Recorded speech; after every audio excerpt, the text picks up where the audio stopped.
एक बार गौतम बुद्ध कौशल राज्य में भ्रमण कर रहे थे। एक गरीब की कुटिया पर पहुंचने पर उस घर के मालिक ने उन्हें भोजन का निमंत्रण दिया।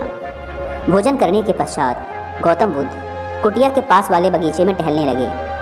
अचानक उनकी नज़र एक ऐसे स्थान पर पड़ी जहां ना तो कोई पेड़ था और ना ही किसी तरह की घास ही उगी थी। पूछने पर माली ने बताया कि जब पेड़ लगाए जा रहे थे तब एक मूर्ख बालक ने पेड़ों को उखाड़ उखाड़ कर उनकी जड़ें नाप नाप कर पानी दिया था, जिससे सब पेड़ खत्म हो गए थे। गौतम बुद्ध ने हंसते हुए कहा, मूर्ख लड़के ने पहली बार ही बाग नहीं उजाड़ा, इसने पूर्व जन्म में भी ऐसा ही किया था। उन माली और घर के मालिक के पूछने पर गौतम बुद्ध ने उस लड़के के पूर्व जन्म की कथा सुनाई कि काशी के राजा बृहदत्त के राज्य में एक बार नगर में बड़ा उत्सव हो रहा था। राजा के माली की भी इच्छा हुई कि वह भी नगर में जाकर उत्सव देखे, लेकिन उस पर पेड़ों को पानी देने का उत्तरदायित्व था।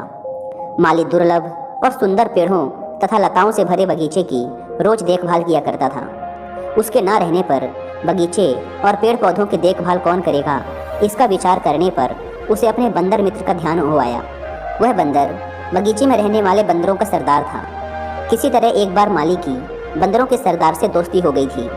उसने बंदरों के सरदार के सामने अपनी समस्या रखी और उससे कहा, मित्र, क्या तुम एक दिन के लिए अपने साथियों के साथ मिलकर इस बगीचे को सींच दोगे? मुझे एक जरूरी काम से बाहर जाना है। बंदरों के सरदार ने प्रसन्नतापूर्वक यह काम करने का आश्वासन दे दिया। जब माली चला गया तो सरदार ने सब बंदरों को बुलाया और समझाया, देखो दोस्तों, आज हमें एक परोपकार का काम करना है। बड़ी सावधानी और अक्लमंदी से सभी पेड़ पौधों को पानी देना है। कोई पेड़ प्यासा ना रहे।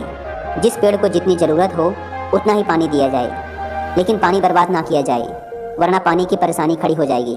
बंदरों की समझ में नहीं आया कि पेड़ पौधों की प्यास कैसे नापी जाए। उन्होंने अपने सरदार से पूछा। तब उस बुद्धिमान बंदर ने उत्तर दिया, पेड़ जड़ों से पानी पीते हैं। किसी पेड़ की जड़ें छोटी होती हैं तो किसी की बड़ी। अतः तुम लोग ऐसा करो कि प्रत्येक पौधों और लताओं को उखाड़ उखाड़ कर उनकी जड़ों की गहराई को देख लो। जिसकी जड़ जितनी गहरी हो उसे उतना ही पानी दो। सरदार का आदेश पाकर बंदर बर्तन ले लेकर सिंचाई करने लगे। अब बंदर तो बंदर ही ठहरे। उन्होंने प्रत्येक पौधों को पहले उखाड़ कर उसकी जड़ें नापी और फिर उसे लगाकर उसी हिसाब से उसमें पानी डाला। जल्द ही उन्होंने सारे छोटे छोटे पेड़ पौधों और लताएं उखाड़ डाली। इस मेहनत के काम में बंदर भी बिल्कुल थक चुके थे, पर उन्हें इस बात का संतोष था कि आज उन्होंने एक बहुत अच्छा काम किया था।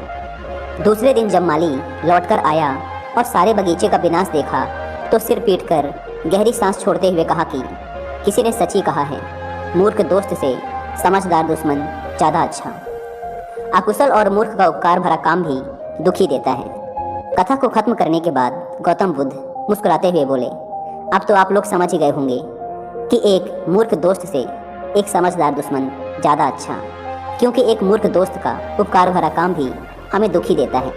गौतम बुद्ध ने आगे कहा, इस संसार रूपी बगीचे को भी एक अच्छा जीवन जीने लायक स्थान बनाने के लिए अनगढ़ और मूर्ख व्यक्तियों की नहीं, बल्कि श्रेष्ठ चिंतन से युक्त व्यक्तित्व की ही ज़्यादा आवश्यकता है। गुरुकुल में आज